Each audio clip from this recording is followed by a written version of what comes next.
The lantern glass was still warm when I took it down from the peg that night, and I remember the smell of kerosene on my fingers more than I remember the words we had already spoken. It was past 10, late for our house, late enough that the children had stopped turning in their beds, and the whole place had that deep kind of quiet that comes after chores and prayers and worry. My wife sat at the far end of the table with her hands folded so tight her knuckles looked pale. She had said no, not loud, not angry, just one word, plain as a fence post set in frozen ground. No. And the next morning I went to my bishop, because that is what I believed a man was supposed to do when his own mind could not carry the weight.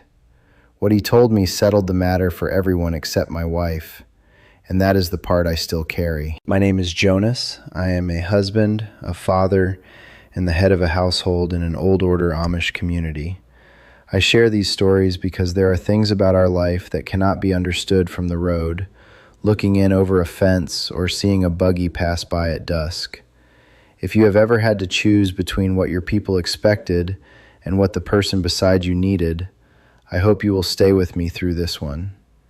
And if this story touches something honest in you, you can subscribe and tell me in the comments what obedience has cost you, if you are willing to say it. This happened 12 years ago, in a March that could not make up its mind whether it wanted to be winter or spring. The lanes were soft in the middle by afternoon and frozen hard again by morning. We were young enough then that people still called us a young household, though we already had 4 children under our roof and another little one buried in the cemetery behind the meeting house. That loss had come the year before. I do not speak of it often because some grief belongs close to the body and close to God, but you need to know that it was there. It was sitting at that table with us, even when neither of us named it. The question before us was whether we would move to a settlement 3 hours west, where land was cheaper and several families from our district were planning to begin again. My father had always said a man without enough land was a man always borrowing tomorrow. I understood what he meant. Our farm was not large. The soil was good in some fields and thin in others. I had enough acres to keep us busy, but not enough to promise every son a place to stand when he grew. I also had debts from a bad year with the milk cows, not the kind of debts that ruin a man, but enough that I felt them when I lay down at night. The bishop and 2 ministers had been encouraging several of us to consider the new settlement. They did not order us, not at first. They spoke of opportunity. They spoke of keeping young families together. They spoke of simpler land, lower taxes, fewer English influences pressing in around the edges. All of that sounded reasonable to me. It still does in a way. A man wants to provide. A man wants to look ahead and not just patch the same roof every year while the children keep growing taller under it. My wife, Anna, listened to all of it quietly for weeks.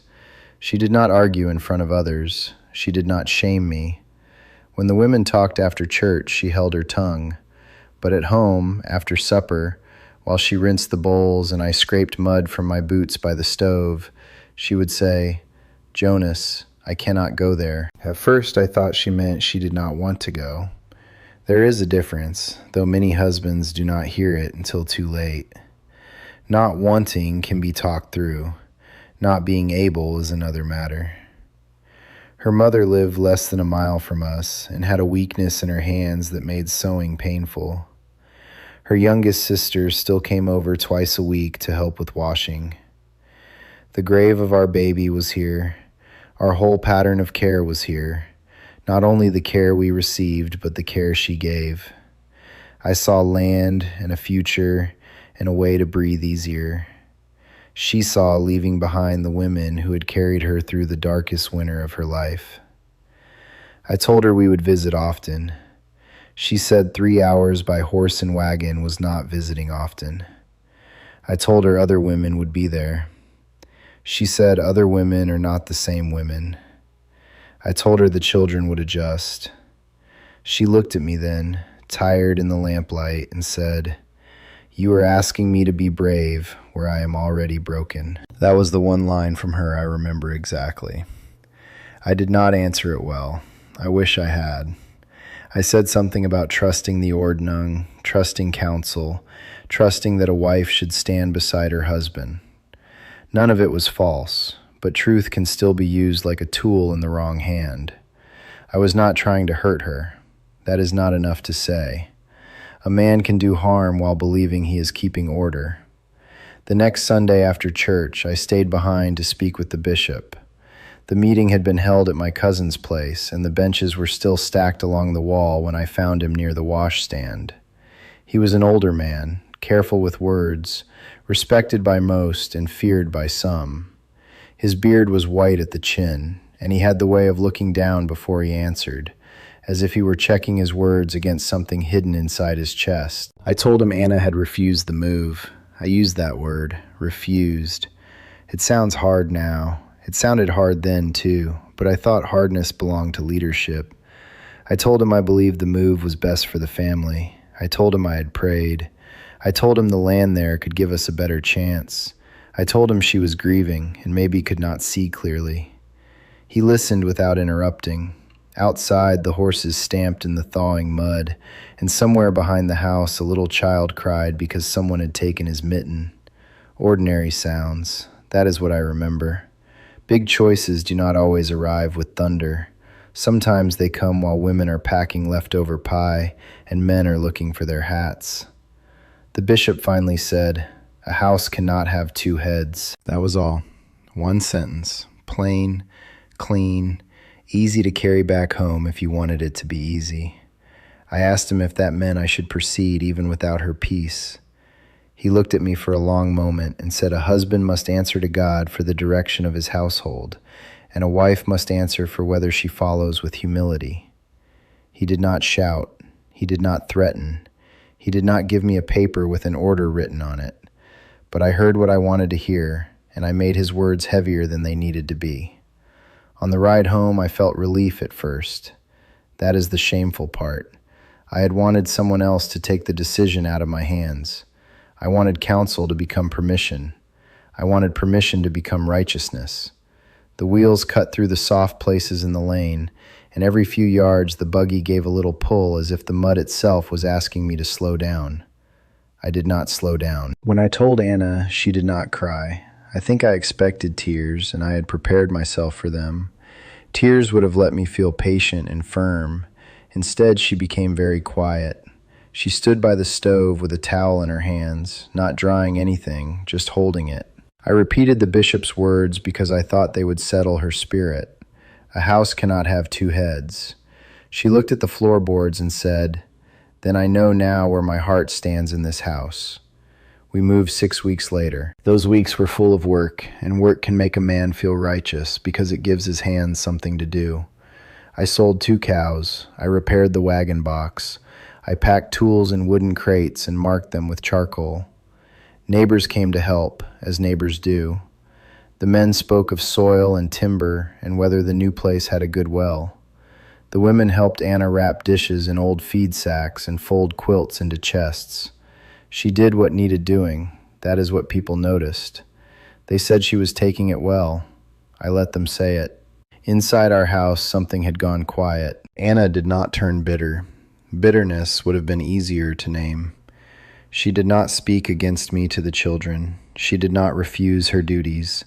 She cooked, washed, gardened, mended, nursed fevers, and sat beside me in the buggy every Sunday. But there was a door in her that had once opened toward me without effort, and after that move, it opened only partway. Some nights, after the children were asleep, I would find her standing at the upstairs window, looking east. There was nothing to see but dark fields and a line of trees. Still, she looked. The first time her mother took sick after we moved, the letter reached us 3 days late. By the time Anna arrived there, the worst had passed, but that did not comfort her. She came home with her eyes swollen and her mouth set. I told her we could not have known. She said, "I knew enough before we left." Years have a way of proving and disproving a man at the same time. The farm did help us, I cannot deny it. We had more pasture, the boys learned to work timber, We paid down what we owed. In worldly terms, or even in plain practical terms, my decision was not foolish. That is what makes regret difficult. It is easy to regret a choice that failed in every direction. It is harder to regret a choice that fed your children and still wounded your wife. One evening, maybe 5 years after the move, Anna and I were shelling peas on the porch. The youngest was asleep inside, and the older children were chasing each other near the wash line. It was one of those July evenings when the air smells green and warm, and the light stays on the fields longer than you expect. I do not know why I asked then. Maybe because age had softened my pride a little. Maybe because silence had finally become louder than my excuses. I said, "Did I break something when I made you come?" She kept shelling for a few moments. The peas dropped into the bowl, one after another, small and round and bright. Then she said, "You taught me that your peace mattered more than mine." I wanted to say my peace had not mattered. I wanted to say I had been thinking of the children, of land, of debt, of the future. All of that was true. But sitting there with the bowl between us, I understood that I had taken a true responsibility and used it to quiet a true warning. I had mistaken final authority for full wisdom. Those are not the same thing. In our way of life, we speak often about obedience. We obey God. We obey the ordning. Children obey parents. A wife is taught to respect her husband, and a husband is taught to lead. These things are not small to us. I am not here to mock them or throw them away. But I have learned that obedience without tenderness can become a locked door. Counsel without listening can become a hiding place for fear. And leadership without repentance is only pride wearing a plain coat. I still respect the bishop who gave me that counsel. I do not think he meant to harm my marriage. I also know now that I brought him only the part of the story that favored my courage and made Anna's pain sound like resistance. A counselor can only answer the burden you bring. If you carry the truth crooked, do not be surprised when the answer comes back crooked in your hands. What would I do differently? I would wait. That is the first thing. I would not make a decision while grief was still sitting at our table. I would take my wife's no seriously, not as rebellion, but as knowledge. I would ask what she was protecting. I would bring her with me to speak to the bishop, not as a woman to be corrected, but as the one who knew the cost I could not see. And if we still moved, I would want it to be something we carried together, not something I placed on her back and called duty. Some people think regret means you want to undo everything that came after. I do not. My children grew strong on that farm. There were good years there, and good work, and laughter too. Anna and I are still married. We have found our way through many things, and there is more kindness between us now than there was in those silent years. But a healed bone can still ache when the weather changes. That does not mean it is broken again. It means the body remembers. If you are a husband listening to this, especially a young one, hear me plainly. Being the head of a house does not mean you never bend your head close enough to hear your wife breathe. It does not mean every refusal is defiance. Sometimes the person who says no is the only one brave enough to name the wound everyone else is stepping around. If you are trusted with authority, then you are trusted with the duty to listen longer than your pride wants to listen. And if you are the one who obeyed when everything inside you was asking to be heard, I will not speak lightly over that. I have seen what quiet obedience can cost. I have lived beside the cost of it. I cannot give back what my wife lost in that season, but I can tell the truth about it now. I can say that I regret obeying in the way I did, because I obeyed counsel before I had loved her pain well enough to understand it. That night with the lantern, I thought the question was whether my wife would follow me. I know now the better question was whether I could lead without leaving her behind. Those are different questions. One makes a man feel strong, the other makes him faithful. So I carry that sentence still. A house cannot have two heads. Maybe that is true. But a house does have more than one heart beating inside it. If a man forgets that, he may win the decision and lose something quieter, something harder to repair. Thank you for sitting with me through this story. If you want more plain-spoken stories from Amish life, from the side of a husband and father still learning what his own choices meant, you can subscribe to this channel. And I would like to hear from you. Have you ever followed advice that looked right from the outside but cost someone dearly inside your home? Write it below if you can. I read those words with care.